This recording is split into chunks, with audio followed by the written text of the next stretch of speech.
Y nosotros creemos que el teatro no es solamente representación, que un elenco público como la Comedia Nacional debe proponer a la sociedad estos debates, estas reflexiones, que la programación debe conversar con la academia, debe conversar con los diferentes sectores de la sociedad a los cuales el teatro está destinado. Por lo tanto, agradecemos muchísimo la colaboración del Centro Franco-Uruguayo y la presencia aquí de una personalidad tan destacada como el profesor Roger Chartier, y también la presencia de Vania Markarian, que nos va a acompañar, representante de la Academia, así que a las autoridades de la Embajada de Francia, que siempre nos acompañan. Y bueno, creo que la presencia a esta hora de la mañana, en invierno, con este frío de todos ustedes, nos hace tener la certeza de que la reflexión y el debate interesa tanto como el teatro. Muchísimas gracias.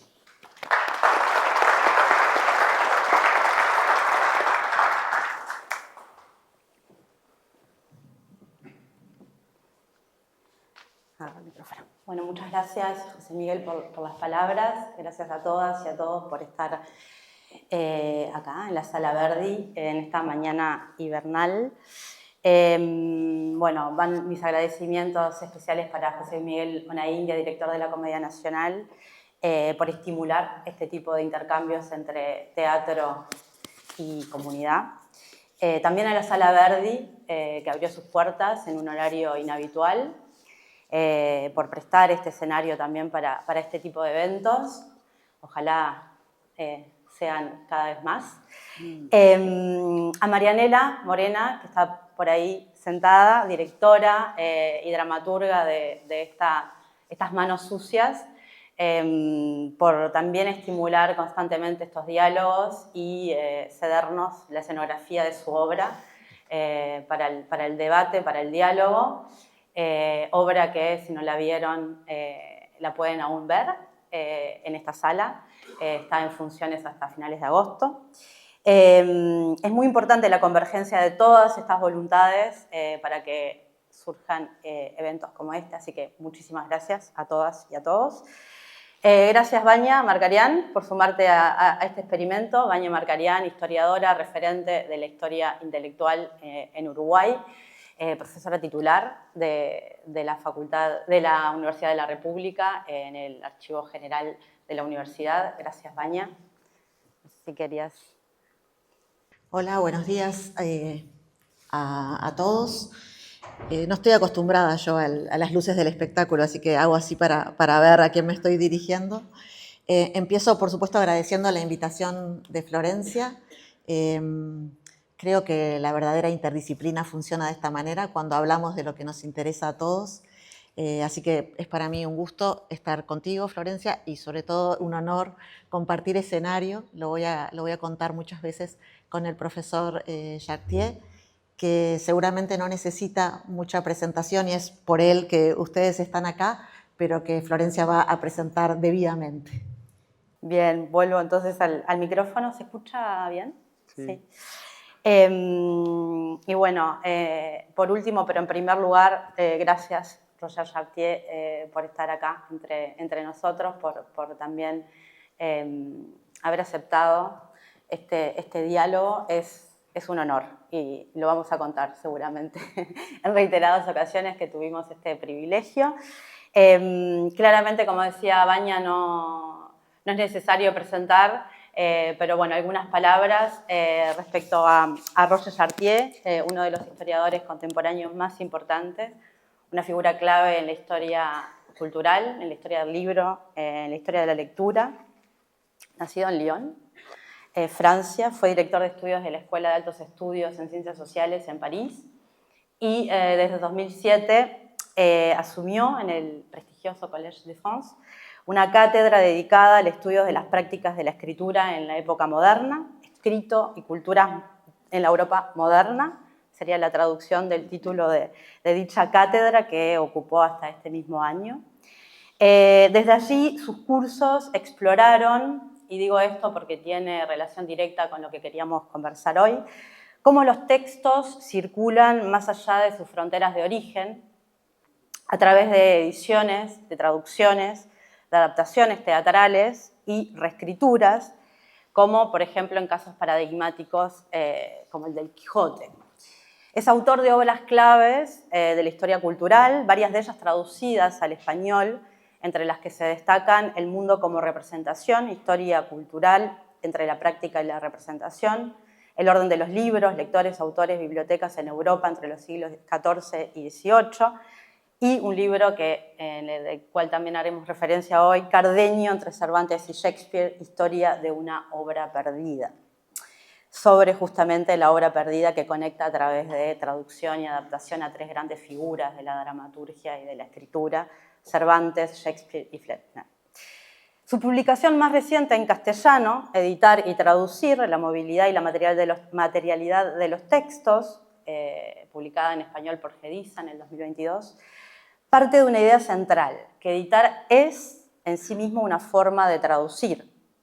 Y allí examina cómo un mismo texto, sea una comedia de Molière o una obra de Cervantes, cambia de sentido según el formato, la lengua o el soporte en que llega a sus lectores, y cómo esas transformaciones materiales son inseparables de aspectos culturales. Nada es traducible, todo es traducible, afirma Chartier en ese libro. Nada es traducible porque, en definitiva, cada palabra contiene un universo propio, todo es traducible, porque no existen sentimientos tan infrecuentes, tan extraños o singulares, que no puedan expresarse en mayor o menor medida en otra lengua.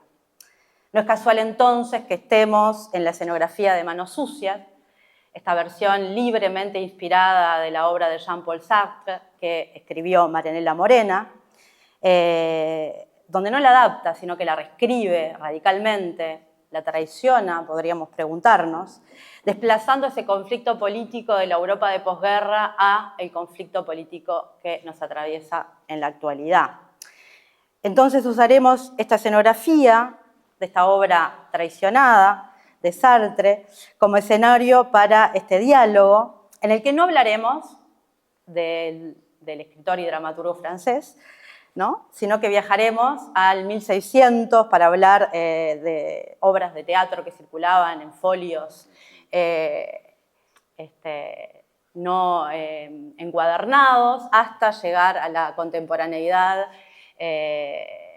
atravesada por la desmaterialización del texto y, muy recientemente, la inteligencia artificial como dispositivo tecnológico que atraviesa las formas de lectura y de escritura.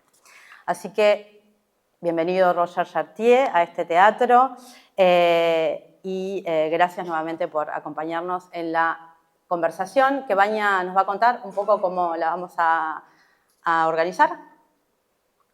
Sí, organizar es la palabra porque hemos ensayado mucho para esta presentación. En realidad es bastante simple, va a abrir Florencia con algunas preguntas. Acá está la primera paradoja de lo que va a pasar hoy, es que Florencia va a hablar de historia, va a hablar con Roger Chartier de historia, y después de eso voy a intentar yo hablar con Roger Chartier del presente, así que hay como una inversión ahí entre nuestras disciplinas que también nos pareció interesante. Es simplemente eso, empieza Florencia y... ¿Empezamos? Sí, antes quisiera agradecer la generosa presentación de ustedes y decir también que estoy con placer, honor, un poco de miedo, de inquietud de estar sobre las tablas. Generalmente en los teatros estoy del lado del público. Hoy en día la situación es un poco diferente. Pero para mí es también un placer de hablar, evidentemente no solamente del teatro, de obras teatrales, sino también del mundo contemporáneo, de las transformaciones de la cultura escrita. Pero la primera perspectiva para mí era una serie de ensayos que había dedicado a obras teatrales, las obras de Shakespeare, Enrique VI, Hamlet, Molière, Lope de Vega, un ensayo sobre Goldoni, o este autor José Antonio da Silva, un brasileño en Lisboa y que había escrito un Don Quijote de la Mancha como primera obra para el teatro de los títeres. Entonces está un placer de poder discutir a partir de estos estudios los problemas tanto de la teórico, metodológico para entender la relación entre las obras, los textos y las representaciones, como las mutaciones del presente que transforman fundamentalmente nuestra relación con los textos, inclusive los textos de teatro. Bien. Y en función de eso, eso nos da el pie perfecto para comenzar con las preguntas. Y para romper el hielo quisiera comenzar con una experiencia que seguramente muchos y muchas de los que están acá compartimos como lectores, esa sensación de que un libro es siempre un objeto particular, ¿no? Esto que hablábamos también en la entrada, ¿no? De que no existe ese libro o esa obra más bien esencial, sino libros. Usted de hecho vuelve sobre la anécdota de Borges, ¿no? De que leyó el Quijote en inglés en las ediciones rojas de Garnier, y cuando lo leyó en español le parecía que era una mala traducción, ¿no? Entonces, a partir de esta anécdota y de lo que usted desarrolla en el libro Editar y Traducir, justamente, que propone considerar la edición misma como una modalidad de traducción, de pasar de una lengua a otra, ¿podría contarnos más sobre qué abarca esa movilidad y materialidad de los textos? Y en segundo lugar, ¿cómo distinguir en un texto que circula entre lenguas, entre países, entre culturas, entre continentes, de hecho, qué corresponde a la mano del autor, qué corresponde al espíritu del traductor y qué también al trabajo del editor, ¿no? Sí, una pregunta fundamental. No sé si tenemos 5 o 6 horas para responder, tal vez un poco menos, ¿no? Porque es la pregunta fundamental de la relación entre obras y textos, que no se deben confundir. Porque por un lado las obras parecen tener una existencia transhistórica. Hamlet es Hamlet. Y hay varios dispositivos que han creado esta idea de una obra siempre idéntica a sí misma. Por ejemplo, el copyright, la propiedad literaria sobre una obra, no sobre una edición particular de la obra. O bien algunas teorías críticas que consideraban las obras como tal, sin preocuparse de las formas de su inscripción. O bien nuestra inmediata relación con las obras. Si estoy diciendo Hamlet, cada uno en esta sala va a tener una idea de la obra de la cual que estoy mencionando. Pero, al mismo tiempo, nadie ha nunca leído o visto esta obra inmaterial, trascendental, transhistórica. Para cada uno de nosotros, como usted lo recordaba, encontrar la obra es encontrar un texto de la obra, que puede ser una en lengua o una otra, que puede ser una edición o una otra, que puede ser una representación teatral o una lectura del texto impreso. Esta tensión me parece absolutamente fundamental, porque no debe estar suprimida. Es una tensión esencial de la relación a las obras a través de la apropiación de sus textos. Y de ahí las nociones que usted recordaba de movilidad o de materialidad. La movilidad porque la obra cambia a través de estas varias formas de inscripción o representación. Y puede también cambiar en relación con los horizontes de expectativas, las esperas, los instrumentos intelectuales o culturales de los diversos públicos. Entonces hay realmente una movilidad que da una dimensión de interpretación sucesiva a una obra que, sin embargo, se queda siempre como idéntica a sí misma. Hamlet es Hamlet. Todas las puestas en escenas, todas las ediciones del texto, todas las traducciones de la obra crean esta pluralidad, diversidad de los textos de esta misma obra. Alors, la materialidad era de pensar que uno de los elementos que crean la movilidad del sentido y no solamente relacionada con los públicos sucesivos que involucran en la obra sus intereses, miedos, angustias, no únicamente vinculada tampoco con las reescrituras que los autores pueden hacer de las obras o de las adaptaciones, de las mutaciones de ubicación, sino también con la materialidad. Alors, en un teatro, evidentemente, la materialidad es la materialidad de los cuerpos sobre el escenario y la puesta en escena. Para los lectores, la materialidad es la forma de publicación del texto. Serían múltiples los ejemplos que muestran cómo el sentido de un texto depende ampliamente de elementos no textuales, y que son, si pensamos en los textos editados, el formato, la presencia o no de ilustraciones, las elecciones en cuanto a la compaginación, a la presentación del texto, la puntuación, todos estos elementos no verbales, pero que al mismo tiempo que inscriben en la materialidad del texto sus posibles significados, con la tensión siempre presente, evidentemente, entre la voluntad de los que producen el texto y el libro. Producen el texto, el deseo del autor de imponer un sentido que es el que ha involucrado en la obra, pero como usted decía, entre la intención del autor de la escritura de su manuscrito y la página impresa, leída por el lector, a una serie de actores invisibles que transforman un texto manuscrito en una obra impresa y que pueden empezar para el periodo sobre el cual trabajó, que son los primeros siglos de la Edad Moderna, 16, 17, 18, pueden ser los censores, los correctores, los libreros editores, inclusive los obreros tipógrafos.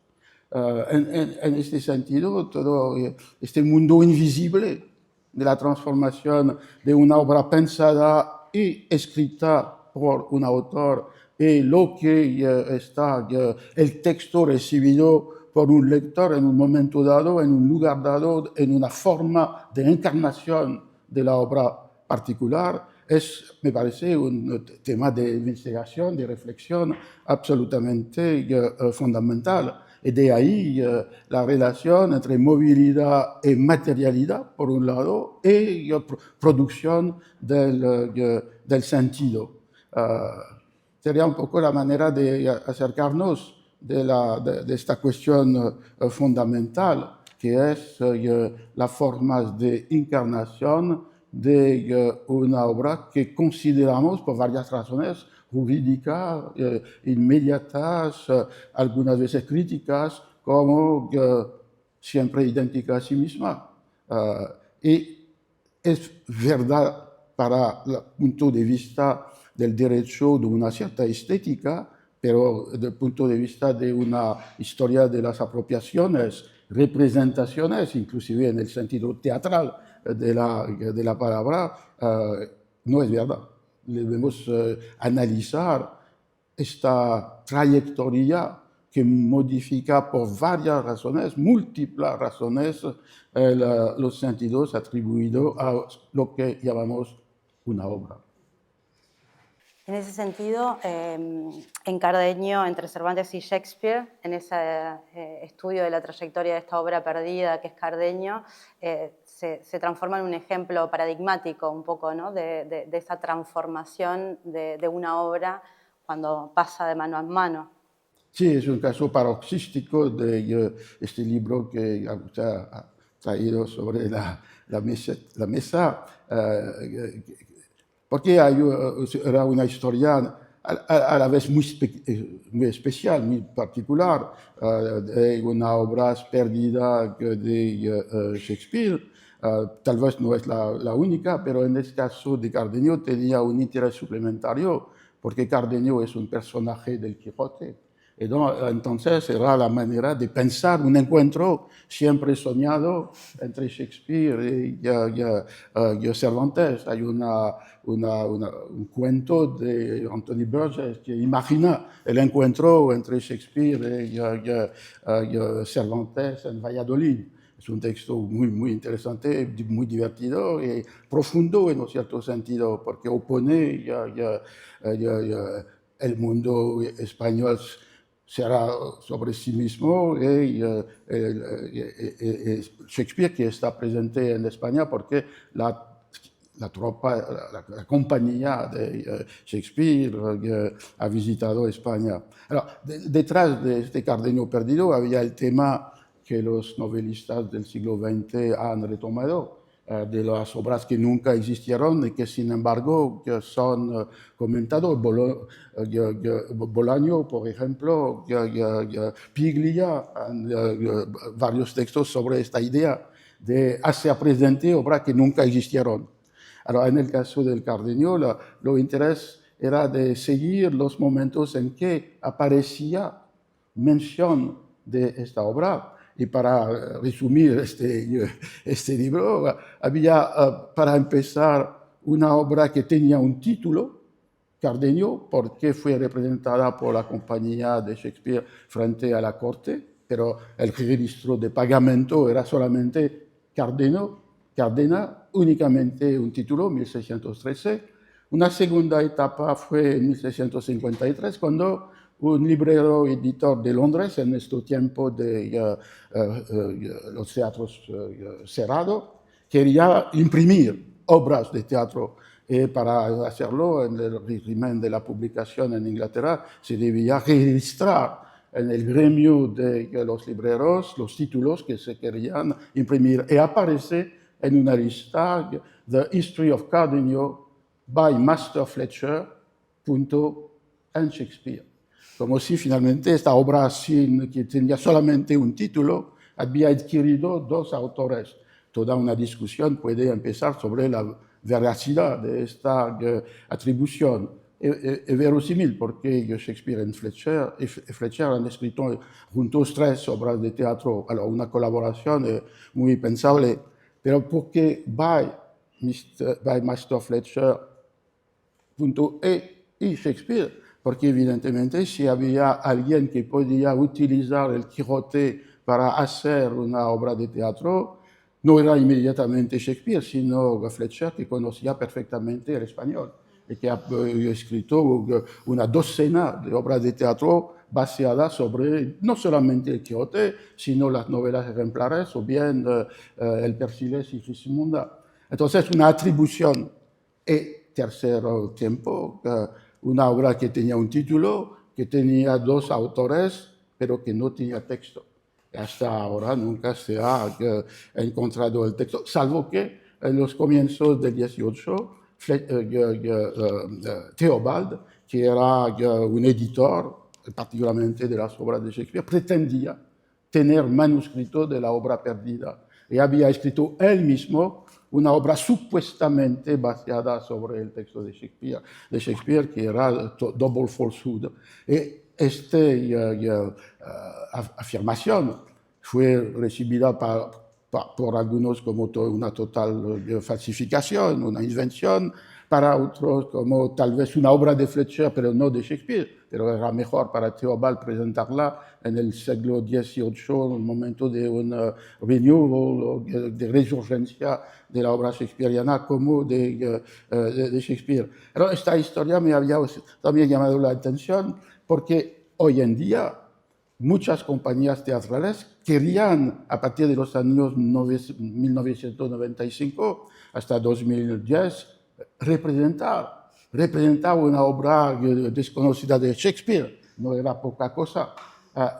¿Cómo hacerlo cuando no existe el texto? Alors, había 4 estrategias. Una que era de pensar que una obra que existe había un título errado, que era de hecho El Cardenio, y fue una de las estrategias, lo que algunas veces producía efectos un poco curiosos, porque Cardenio es una historia de amores y desamores entre 4 jóvenes en el Quijote, y algunas de esas obras representada en los Estados Unidos y en Inglaterra como El Cardenio era una obra terrible, cruel, espantosa. Había como una diferencia. Segunda estrategia, escribir El Cardenio perdido, lo que hizo Stephen Greenblatt, el gran crítico shakespeariano, que había producido con un escritor, Charles Mee,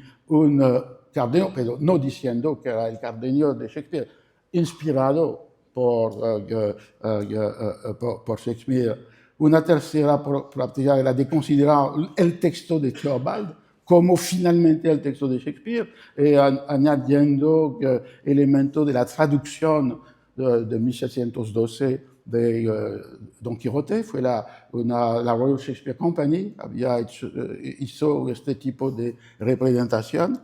Y finalmente, la única posibilidad, que era la de Gary Taylor, de tomar el texto de Theobald, de borrar en el texto de Theobald todo lo que era del 18 y de tener como una arqueología textual, de encontrar lo que Fletcher y Shakespeare habían escrito. Para concluir esto, había un problema. Basada sobre Don Quijote, esta obra normalmente, Cardenio no implicaba a la persona de Don Quijote, porque si lo han leído, hay 3 novelas dentro del Quijote, 2 son bien separadas, el curioso impertinente, o finalmente los 3 capítulos de la gente que ha huido de los baños de Argel. Pero la historia de los jóvenes Cardenio, Lucinda y los 2 otros, Dorotea y Fernando, son dispersas en los capítulos. De esta manera se debía reconstruir una novela y, pues la cuestión, una obra inspirada por Cervantes sin Don Quijote. Gary Taylor no resistió, a pesar de este esfuerzo arqueológico de encontrar lo escrito por Fletcher y Shakespeare y borrando lo escrito por Theobald, no resistió a la idea de introducir en su obra, que he visto representada, Don Quijote y Sancho. Un texto inspirado por el Quijote sin Don Quijote es también algo un poco raro. Pensando en estas estrategias contemporáneas de poner en escena una obra perdida que mencionaba y pensando en esta noción de regímenes de atribución que desarrolla en el Cardenio, en el libro Cardenio entre Cervantes y Shakespeare, y trayendo esa idea a la actualidad, al siglo XX por lo pronto, y a este eco de Sartre y de las manos sucias que hay en este escenario por la reescritura de Marianela Morena, pensaba, ¿qué queda, ¿no? de ese texto cuando se traduce o se reescribe o se borra incluso? Acá ya no se trata de una obra que no existe, sino un texto borrado en favor de un texto nuevo, ¿no? Y bajo qué condiciones, por ejemplo, en este caso una obra política francesa de la posguerra puede convertirse 80 años después en un instrumento para poner en escena, también recuperando un poco su concepto de representación del mundo social o de puesta en escena del mundo social, en un instrumento justamente para dialogar con las relaciones de poder en la actualidad. Es una pregunta muy, muy difícil porque estamos frente a una tensión. La tensión entre pensar que una obra puede tener sentidos que no son activados en el momento de su escritura, o primera circulación o representación. Un colega, Hans-Ulrich Grumbrecht, había definido el concepto de latencia, como si había sentido latente dentro de una obra, no activado ni por el autor ni por los lectores o los espectadores del tiempo de la publicación o de la representación, pero que sin embargo eran inscritos en esta obra latente y que podían surgir, está explícito, si en un otro contexto este sentido se encontraba activado. Las lecturas sucesivas del Quijote sería un ejemplo. Es una historia cómica y burlesca en el siglo de oro. En el XVIII empieza a ser una historia romántica del héroe que lucha contra todas las miserias del mundo. A finales del XIX hay interpretaciones anarquistas, socialistas de la lucha del hombre de bien contra los poderes tiránicos y despóticos. Toda una serie de interpretaciones. Y con la primera perspectiva, la idea según la cual hay raíces en el texto que permiten estas apropiaciones, inclusive si no eran directamente la mente de Cervantes o de los lectores de 1605.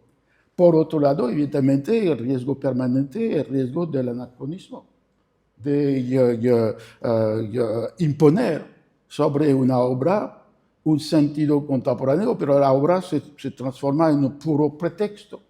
No hay algo dentro de la obra que podría justificar la apropiación. Me acuerdo de Francisco Rico, el filólogo, editor del Quijote, había esta idea de burlarse de la idea que había una polisemia infinita de los textos, porque hay constreñimientos históricos que definen el sentido de la obra en su tiempo. Al mismo tiempo, si existen sentidos latentes, son también ubicados en esta producción.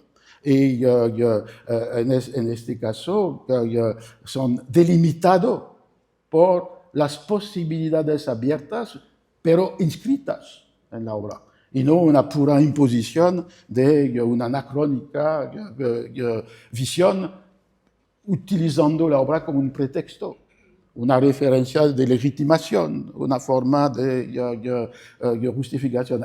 Siempre hay esta tensión absolutamente fundamental, y pienso que efectivamente es un camino un poco estrecho entre el anacronismo brutal y un respecto inmóvil. Hay un camino difícil, pero que fue el camino seguido por, me parece, por ejemplo, después de la Segunda Guerra Mundial, cuando empezó el Festival de Avignon, Jean Vilar, el TNP, y cuando Strehler era el director del Piccolo Teatro en Milano, la primera obra que habían representado en 48 o algo de este tipo, 47, 48, era Ricardo II de Shakespeare. Era aparentemente paradójico, porque no hay una obra tan arraigada en criterios de la primera modernidad que la obra de Ricardo II. Es un capítulo en el libro de Kantorowicz, Los dos cuerpos de rey, una teoría política en la cual hay el cuerpo visible del rey como ser humano y el cuerpo invisible del rey como soberano. Es la razón por la cual el rey nunca muere, ese segundo rey nunca muere. Diversos cuerpos de reyes, seres humanos, ocupan este lugar. Entonces es una obra que cuando se comenta, se debe comentar en relación con una teología política particular, que no tiene nada que ver con los estados democráticos o tiránicos del siglo XX. Sin embargo, Vilar y Strehler habían percibido en esta obra de Shakespeare, Ricardo II, una manera de pensar el presente. No porque había una similitud, porque la distancia temporal y la densidad de la obra de Shakespeare sobre los conflictos políticos, sobre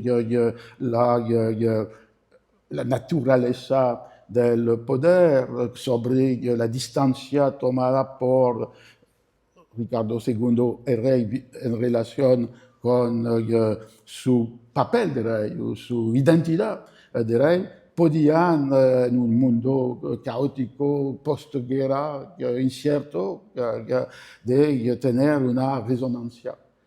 Pero era por la diferencia, sin embargo, y con la densidad de la obra que permitía su representación en un contexto que no tenía nada que ver con el momento en que Shakespeare en los Kingsmen habían representado Ricardo II. Pero entonces no hay una solución simple, hay siempre esta necesidad de entender que un sentido latente era posible históricamente, casi paradójico, para evitar una forma que puede ser seductiva e interesante, pero de apropiación en la cual la obra apropiada es solamente un pretexto y no un texto. Voy a verificar el tiempo porque era mentira que vamos a estar hasta las 4 de la tarde, pero tenemos tiempo. Hablando, en referencia a esto que mencionaba de la representación, voy a formular una última pregunta antes de darle la palabra a Vania y hacer ese salto temporal de la historia al presente, con un concepto que une en cierta forma el mecanismo por definición del teatro, que es la puesta en escena, ¿no? de habitar y de convocar a la ficción teatral, y a las disciplinas académicas como la historia, como la sociología, que es de la cual vengo yo, que estudiamos a los grupos humanos en sociedad, ya sea en el pasado o en el presente o en ese transcurso temporal. Usted en un texto clave publicado en la Revista de los Anales en el 89, que se llama El mundo como representación, proponía sustituir la historia de las mentalidades por una historia de las representaciones, ¿no? Que tenga en cuenta los efectos performativos de las imágenes que los grupos sociales se hacen de sí mismos, ¿no? Entonces, esta idea nos une, hilvana un poco este mecanismo de la puesta en escena teatral y lo saca del teatro. Nos sirve como concepto para entender una puesta en escena de lo social. Entonces, la pregunta sería si podemos hablar de justamente una puesta en escena del mundo social y en qué medida y con qué beneficios, digamos, para la comprensión, o sea, ya no para la creación de ficción, sino para la comprensión o el entendimiento de cómo los grupos y las comunidades se representan a sí mismos. Sí, para empezar, como usted decía, hay una vinculación estrecha entre dos sentidos de representación. En la primera modernidad, la representación como una forma de exhibición social para que sea reconocida una identidad, y la representación de teatro. Aquí tengo Covarrubias, El tesoro de 1611, representar, hacernos presenta alguna cosa con palabras o figuras que se fijan en nuestra imaginación. La idea que la representación es una delegación de una ausencia hecha presente por la representación. Sentido número 2, de ahí se dijeron representantes, los comediantes, porque uno representa al rey y hace su figura, como si estuviese presente, otro el galán, otro la dama. Representación, la comedia o tragedia. Entonces, el sentido teatral es casi la expresión paroxística de la idea de hacer presente una ausencia o un ausente. Y el diccionario de la Academia, el diccionario de las autoridades, en 1737, representación, el acto de representar o hacer presente una cosa ausente. Se llama a sí mismo la comedia o tragedia que se representa en los teatros latinos, fábula o el comedia actio. Significa también autoridad, dignidad, carácter o recomendación de la persona. Y así se dice, fulano es hombre de representación en Madrid. Alors, esto conduce a su observación, porque evidentemente si la representación en el sentido teatral se vincula con la representación como exhibición, no solamente como presencia de un ausente, sino como hombre de representación. La idea que el ser social en la exhibición de su identidad quiere imponer a los otros esta representación.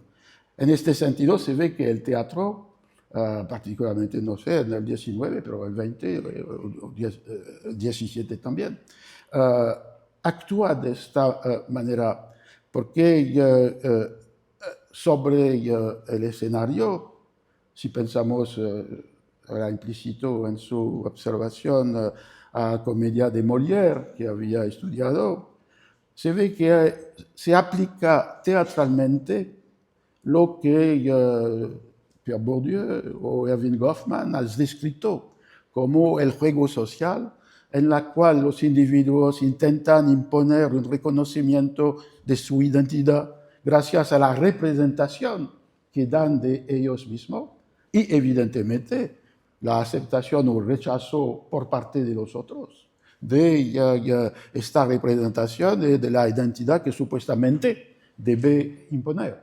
Es este juego que, por ejemplo, en la comedia que había estudiado Georges Dandin, era al centro.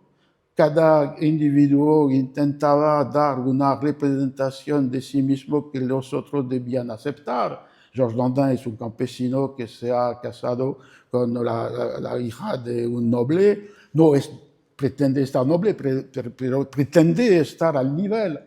Y los padres de la mujer, los Sotteville, que son pequeños nobles de provincia, rechazan esta idea y ellos mismos tienen una idea de ellos mismos y de lo que es la nobleza que se debe haber a través de sus comportamientos.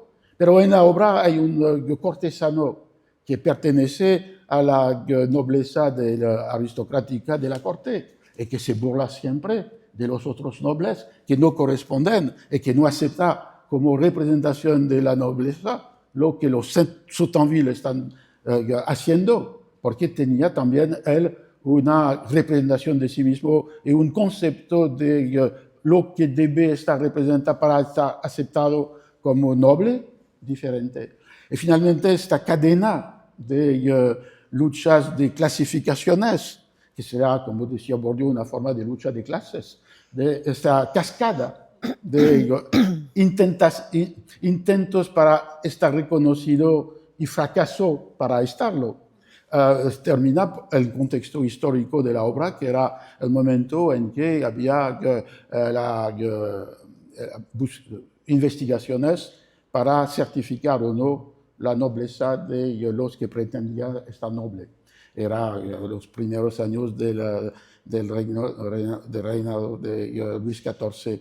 Entonces se ve que la obra teatral a esta particularidad, que estas luchas de clasificaciones son visibles, son a través de los actos, de las prácticas, de las conductas de cada uno de los personajes.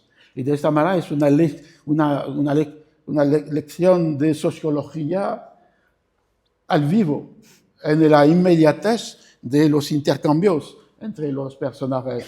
De esta manera es una fuente fundamental para comprender la representación como exhibición de un ser social, recibida o no en su autenticidad por los otros, y lo que permitía de ver en vivo sobre las tablas los sentidos contemporáneos de representación, no solamente exhibición de una identidad, sino también incorporación mentales de categorías que son las categorías de desciframiento del mundo social. La razón por la cual me ha parecido interesante es un tipo de lectura de Jordan, es un caso extremo, e interesante por una otra razón. Es la razón de las apropiaciones de las obras. Cuando se ve los textos que hablan en 1668 de Georges Dandin, por un lado hay la reseña de la fiesta de corte en la cual fue representada la obra, y cómico, grotesco, este campesino que pretende ser un noble. Cuando hay la descripción de los actos en el libreto de la obra, en una reseña de Félibien, se ve que el vocabulario de lo trágico. Es una desdicha, es una situación dramática para Georges Dandin de estar siempre desmentido en sus esfuerzos para estar reconocido como quiere estar. Y está burlado y está engañado por su mujer y por los otros nobles. Y esto me parece también una realidad fundamental de la obra de teatro. Dentro del respeto de su historicidad, el abanico amplio de la posibilidad de interpretación y representación. Esta obra de Georges Dandin, la corte fue entendida como una farsa, algo cómico, pero en la puesta en escena contemporánea hay toda una serie de registros. Planchon había transformado casi en una obra de Brecht sobre las tensiones sociales. Había una interpretación más romántica de la desesperación de Dandin, que siempre se confronta con fracaso con el mundo social, la mirada de los otros.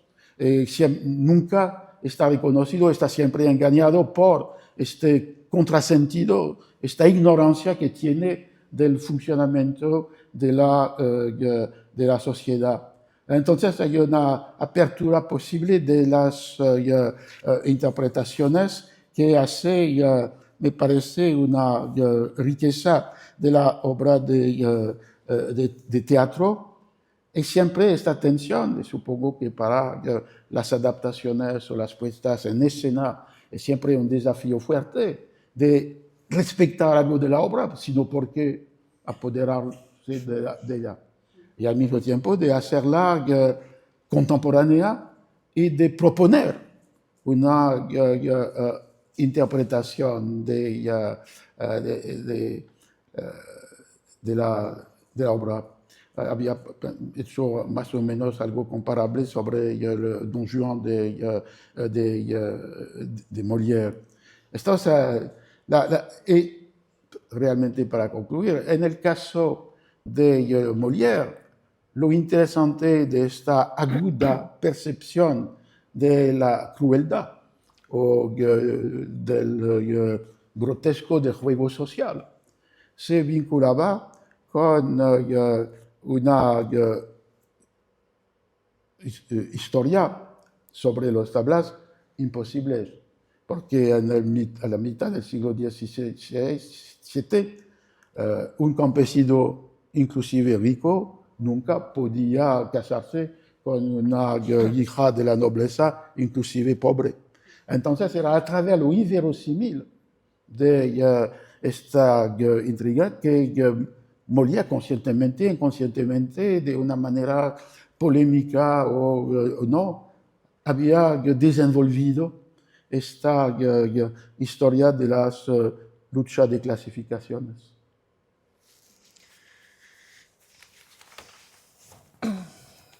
Bueno, me tocó el turno de la conversación. Yo decía hoy que hay algo de paradoja o inversión de roles en que Florencia haya abierto la conversación hablando de unos siglos que nos quedan tan atrás y me toque a mí, o yo haya querido... de los siglos del porvenir. Eso, traer el presente y el futuro a esta escena.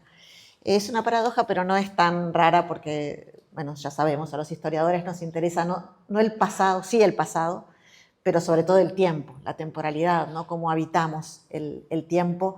Así que siempre estamos pensando en el pasado, en el presente y en el futuro. Y me parece, el otro día en un programa de radio que fuimos con Rafael Mandresi en Oír con los Ojos y hablábamos de la venida de Roger Chartier, y Fernando Medina nos preguntaba qué hace a un buen historiador, era la pregunta. ¿Por qué nosotros admiramos a Roger Chartier?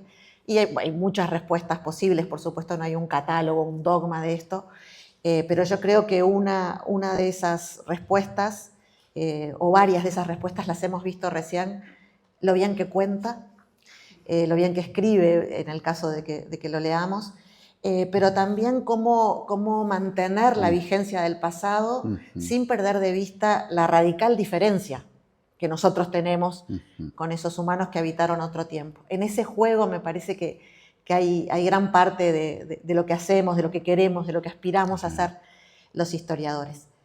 Pero me parece que en el caso de su obra, de su reflexión, profesor, está, además de esto, una voluntad por pensar el presente en sí mismo, por pensar esas continuidades y esas diferencias que estas formas, en este caso de la cultura del pasado, tienen con el mundo que nosotros habitamos, ¿no? Y para preparar un poco este encuentro, salí a buscar una serie los pongo acá, son chiquitos, son más cortitos que los otros libros, pero hay varios libros que han, en este ejercicio también de generación de obra, donde quizás había conferencias o reflexiones o oralidad, y pasar a lo escrito, varios textos donde usted sale del terreno de la escritura y de la lectura de textos producidos de acuerdo a las reglas de esa cultura escrita de la modernidad temprana a la que usted viene refiriendo, y habla de las modificaciones que esas prácticas de leer y escribir, que sostienen incluso el mundo cultural en el que todas las generaciones, creo que estamos acá, o casi todas, pero porque hay algunos más jóvenes, nos formamos, ¿no? Esas formas nos parecen por momentos en entredicho o en crisis, ¿no? Y en una crisis, que esta es mi percepción y lo pongo acá para la conversación, me parece diferente a incluso a esto que llamamos revoluciones técnicas anteriores, ¿no? Las que centran incluso el campo de estudios de la historia del libro y de la edición de modo fundamental, esto de la invención de la imprenta, ¿no? que cambió ese régimen de lectura y de producción de textos. Entonces, bueno, un primer conjunto de preguntas, un par de preguntas que van juntas, tienen que ver con un tema precisamente que le he escuchado o leído en varias entrevistas, en varios de estos pequeños libros, y que refiere al primer paso, diría yo, de la desmaterialización de los textos a partir de la aparición, de la circulación de textos digitales, ¿no? Sí.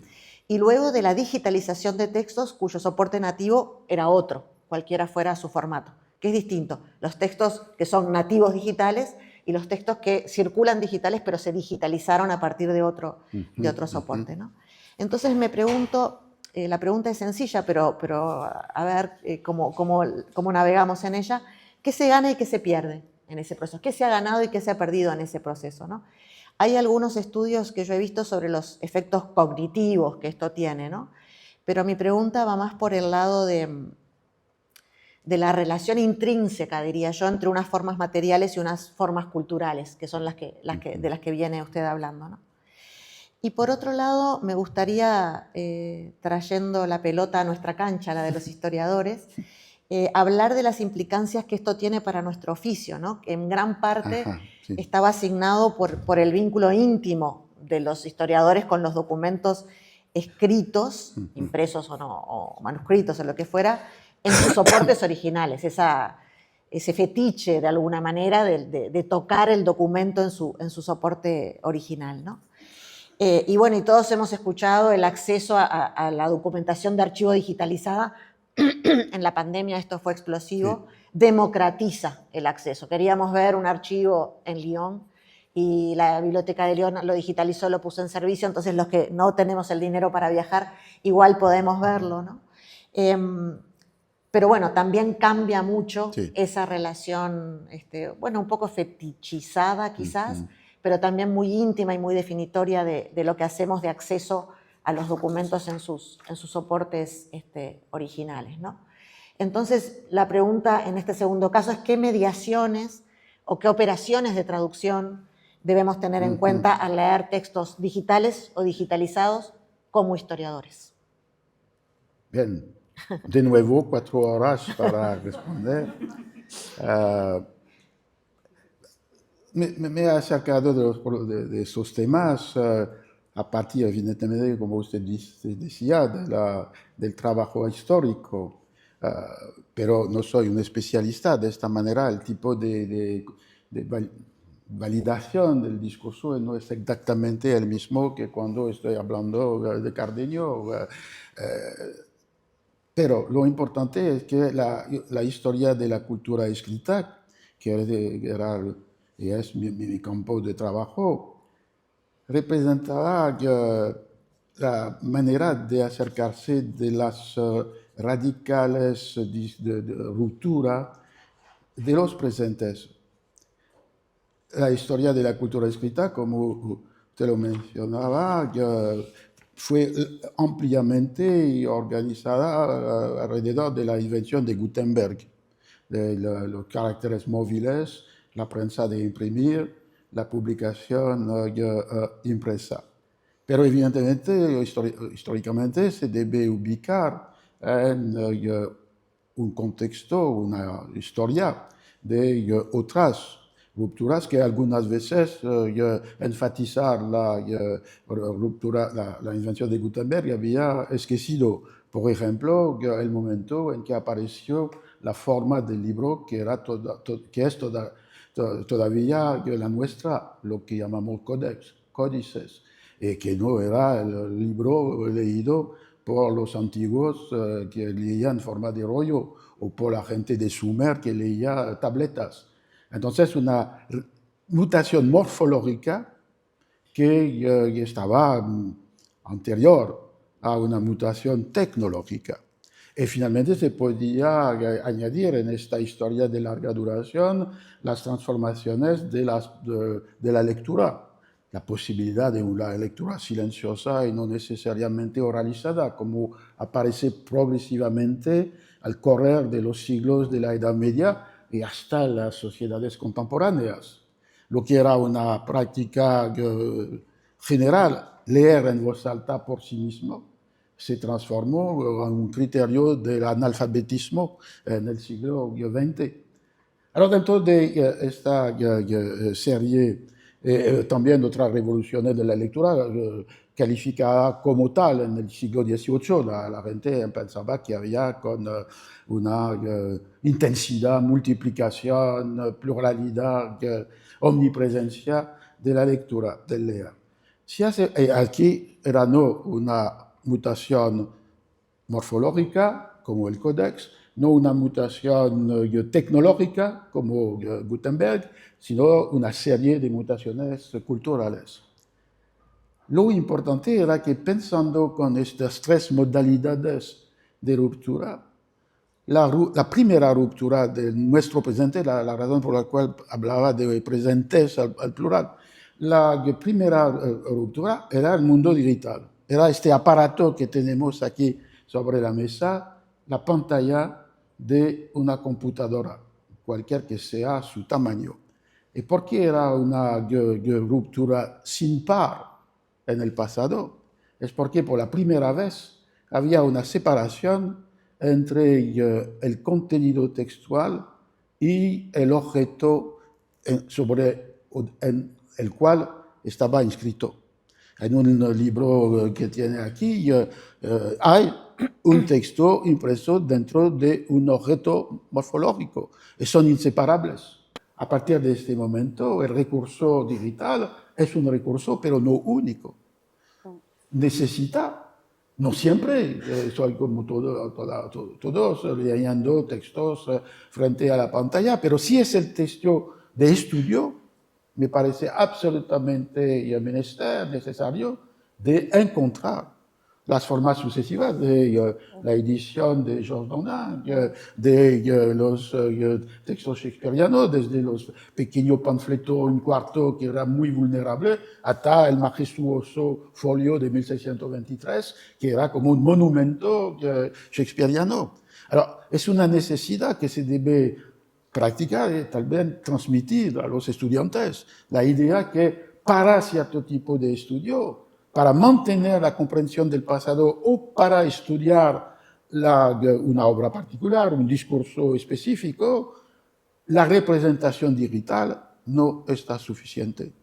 Es una manera de abogar para la presencia perpetuada de los textos impresos o manuscritos, evidentemente, en un mundo que los digitaliza, que es un excelente provecho, pero también en un mundo en el cual se han instaurado nuevas categorías, lo decía, el leer y el escribir absolutamente intricados. De ahí en inglés la palabra readers, to write, to read, como si era una única práctica. O bien la autonomía de los fragmentos.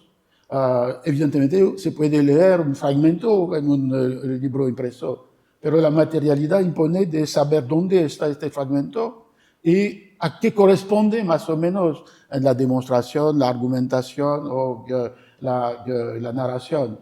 El fragmento digital puede adquirir una forma de autonomía destacada totalmente y diferenciada totalmente de la totalidad textual, de la cual es un fragmento, y como decía ya, tal vez la palabra fragmento no sería bien adecuada si no hay más una totalidad. Un fragmento supone una totalidad de la cual es un fragmento o fue un fragmento. Alors se ve que hay mutación y también la unificación de todos los géneros textuales, desde el discurso filosófico hasta el mensaje del SMS, por la materialidad del objeto electrónico, que hace perder, evidentemente, la relación que hemos discutido en la primera parte de nuestra comedia, que era la idea que la forma de inscripción del texto implica una relación con el género. Hay un texto magnífico, perdón de volver a un pasado obsoleto, pero cuando el cura, el barbero, visita la biblioteca de Don Quijote, identifican dos tipos de libros, los libros grandes, los libros pequeños. Los libros grandes son todos libros de caballería, que era el formato normal de publicación. Y los libros los pequeños son los lectores de poesía. Don Quijote no poseía el formato intermediario del Incuarto, que era el formato de los libros de historia, de los pliegos sueltos, de las comedias.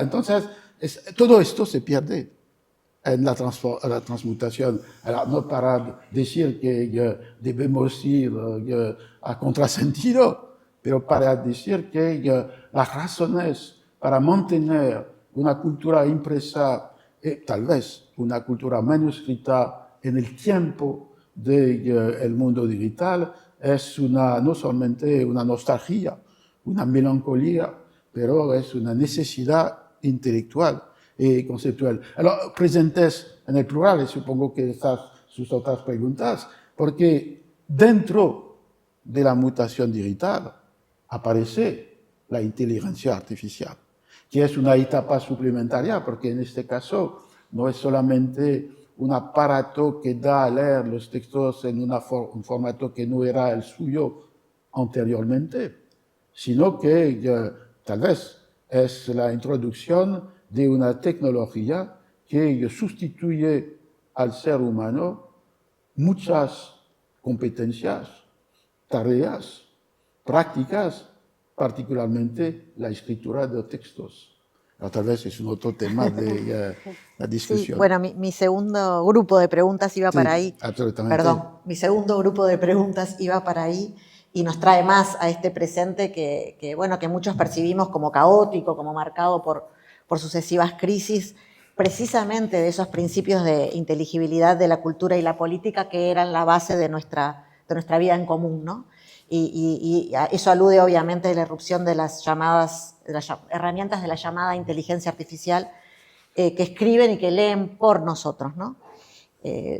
Los que somos profesores, los que damos clase, hemos visto como muchos estudiantes sustituyeron o delegaron esas prácticas básicas, leer y escribir, y también algunos colegas, para decirlo todo, no solo los estudiantes. Y me parece a mí que todavía no nos hemos dado cuenta de la magnitud de ese cambio en la forma en que comprendemos la política y la cultura, o sea, nuestra vida en común en general. Entonces, bueno, preguntarle la misma pregunta que en la vez anterior, ¿qué se pierde? Ahora me cuesta más decir qué se gana, pero ¿qué se pierde en esa delegación de la lectura y la escritura? Y también una impresión que yo tengo haciendo vida académica, pero me parece que en muchos ámbitos de la vida intelectual, de que muchas áreas, muchas de las prácticas de nuestra vida intelectual estaban degradadas antes de que apareciera esta herramienta, ¿no?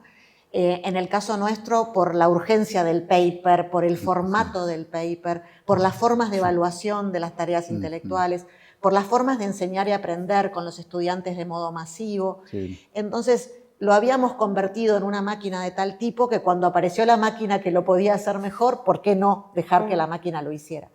Entonces, esto para la reflexión de ida y vuelta, ¿no? ¿Qué estamos perdiendo en la delegación? Pero también qué habíamos hecho antes o qué venía ocurriendo antes en nuestras prácticas culturales que ambientaron, que hicieron posible este tremendo cambio, me parece a mí, en la delegación de la lectura y la escritura. Sí, hasta ahora con la inteligencia artificial es una delegación de la escritura a las producciones de texto, de imágenes por parte de la máquina, utilizando datos acumulados, pero produciendo, que no a la diferencia de la traducción automática, que era la traducción de un texto que existía anteriormente.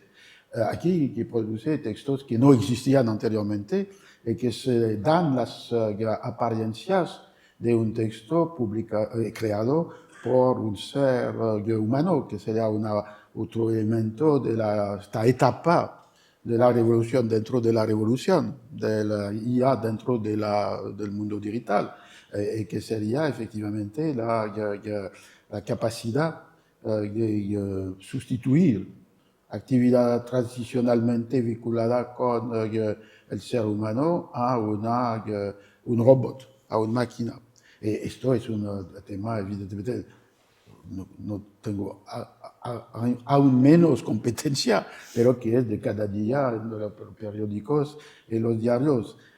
Lo que mencionaba usted a propósito de lo que se pierde finalmente, lo que se pierde en un cierto sentido es la relación con una historia, con el pasado, lo decía para las obras, el fragmento sustituido a la comprensión de la totalidad de una obra, la unicidad del formato sustituido a un mundo en el cual el leer y el escribir era diferenciado por sus soportes y en el cual había para una u otra de las prácticas toda una, sino jerarquía, pero serie de diferenciaciones que permitía de conducirse en este mundo. Finalmente, para este mundo del manuscrito de lo impreso, la metáfora que utilizó Michel de Certeau era la metáfora del viaje, de la peregrinación. Se peregrinaba en la librería, se peregrinaba en la biblioteca, se peregrinaba en el libro o en la página. Y la lógica que ha sustituido en la primera forma de revolución digital y tal vez exasperada o en el nuevo mundo digital es la lógica algorítmica, la lógica de la proximidad temática entre las obras. Era un tema que discutimos antes de la función, que era el tema de la diferencia de leer un periódico en una forma digital y en una forma impresa. La forma impresa es como un viaje a través de una página que permite descubrir lo que no se buscaba. La lectura digital es temática y corresponde evidentemente a la cadena de tópicos que el lector quiere controlar y documentar. Se ve que en relación con la lectura, usted tiene razón, hay una diferenciación fuerte de la lectura metaforizada como viaje y la lectura entendida como sistema lógico. Y esto es la primera dimensión en su pregunta. La otra dimensión es que la idea de la delegación a una máquina hasta ahora del escribir más que del leer, del escribir en el sentido de la producción automática de texto y que puede ser vinculada con un tema que había esbozado, que era la capacidad de esta nueva tecnología de producir la desinformación. Es decir, que el control que permitía la comparación de un texto fuera de él con otros textos sería posible técnicamente, pero las redes, las comunidades de lectores, generalmente lo suprimen. Y de ahí, como hemos visto en algunas elecciones, por ejemplo, en Brasil, al tiempo de Bolsonaro, era la serie de grupos WhatsApp que transmitía las mismas falsas noticias y que nunca se sometía o lo que recibían tenía la necesidad o el deseo de controlar, de averiguar. Porque aquí había como una serie de encadenamiento de los grupos de discusión de uno a otro. Y aquí es el peligro enorme. Evidentemente, la producción automática, lo hemos visto, se puede escuchar la 10ª sinfonía de Beethoven, se puede encontrar foto del Papa en un vestido que no era necesariamente pontifical. Todo esto es posible.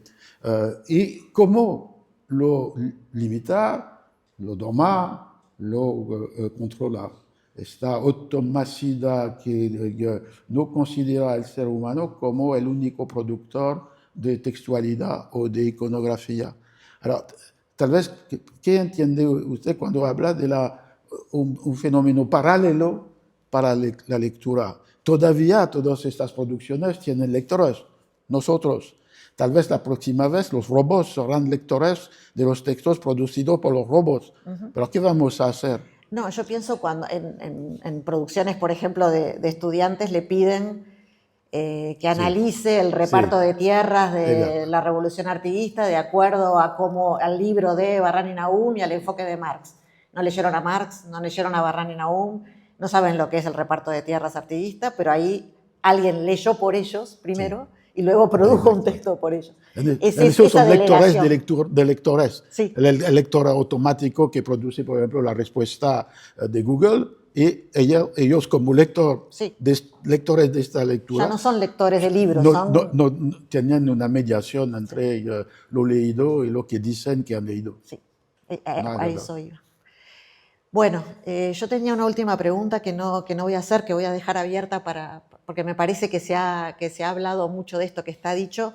Mi última pregunta es ¿qué podemos hacer frente a esto?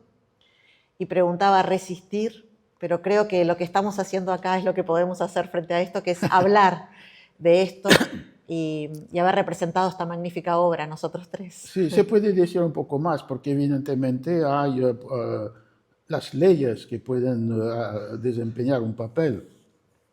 Recientemente he visto que la Comunidad Europea había establecido la necesidad, la obligación para una producción de la IA de ser identificada como tal, y no que limitaría un poco la ilusión tan peligrosa, no solamente de pensar que un texto producido por una inteligencia automática es un texto producido por un ser humano, pero que se ha desplazado este tipo de peligro sobre las conversaciones de los chatbots, que han creado evidentemente la ilusión antropomórfica, que el interlocutor es un ser humano como lo que está discutiendo, y lo que recientemente había toda una preocupación con suicidios de adolescentes en los Estados Unidos, que después de haber confundido la máquina con el ser humano, han seguido lo que decía la máquina y que era finalmente las razones para se suicidar y cómo hacerlo. Alors aquí hay la dimensión trágica de esta ilusión antropomórfica. Alors una manera no de eliminar la ilusión antropomórfica, pero menos de la circulación de las desinformaciones, es la obligación para cualquier forma de publicación de indicar si es el resultado de una máquina o el resultado de una creación humana. Como usted decía, la frontera no es tan fácil. A partir del momento en que se puede apoderar del texto como si fuese humano. Alors, la otra posibilidad para resistir es evidentemente de mostrar, como lo hemos hecho tal vez, la no equivalencia. Me parece que el concepto más dramático es de pensar que era desde el momento de la aparición de la tecnología digital, y que se ha aumentado al correr de las transformaciones técnicas, que no existe una equivalencia. Cada forma de inscripción de los discursos o de las imágenes tiene sus razones, sus lógicas, sus usos, su pertenencia, su criterio de validación, etc. Y contra la idea, el rechazo de la idea de equivalencia que puede salvar las ediciones impresas de los diarios, que puede salvar la consulta en las bibliotecas, que puede salvar las librerías. He visto que en Montevideo no está bien amenazada, pero en Francia no es tanto el caso, y en Filadelfia no hay una sola librería en el centro de la ciudad, menos en las afueras. Entonces, la amenaza es un poco desigual, pero existe si se impone la idea de la equivalencia. A comprar el texto electrónico va el equivalente de comprar el libro impreso en la librería. Y la última cosa es un dispositivo jurídico que es el opt-out. Un autor puede rechazar que sus obras sean puestas en un banco de datos electrónicos por parte de la editorial o del editor. Parecen débiles medios contra el mundo que está el nuestro, pero sí, intelectualmente, jurídicamente, culturalmente, intenta mostrar el lugar del mundo digital y no la idea que es el único posible o el único deseable. Muchas gracias.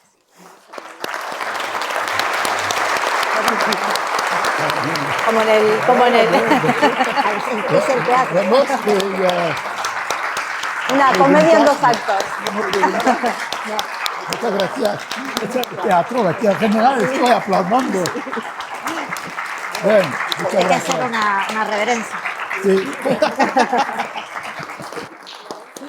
Sí. Muchas gracias a todos y todas por venir. Gracias, Rosa Chartier, una vez más. Gracias también al CFU, al Centro Franco Uruguayo, que es un nuevo lugar que existe en la Universidad de la República. Philippe, acá presente, lo dirige, que hizo posible la venida de Roger hasta Uruguay. Gracias, Comedia Nacional, Salaverdi, Marianela Morena. Buenos días a todos. Muchas gracias.